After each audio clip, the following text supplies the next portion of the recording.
পাহাড়ের ডাক যখন আসে তখন কেউ আর বসে থাকতে পারে না। কিন্তু হিমালয়ের টপে ওঠার আগে প্রথমে যে চূড়া পেরোতে হয় সেটার নাম ব্যাংক ব্যালেন্স।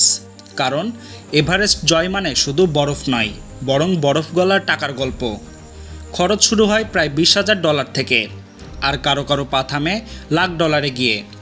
বাংলায় বললে প্রায় 22 লাখ থেকে 1 কোটি টাকার হিমালয় প্যাকেজ। এই টাকায় আপনি পাবেন গাইড, ক্যাম্প, গরম খাবার, অক্সিজেন সিলিন্ডার, জুতা থেকে শুরু করে হেলিকপ্টারে ফিরতি যাত্রা। যদি মাঝপথে হিমশীতল ভয় গায়ে চেপে বসে, তবে খরচের তালিকায় সবচেয়ে মূল্যবান জিনিস হলো সাহস। কারণ এখানে ভুল মানেই জীবন নিয়ে জুয়া।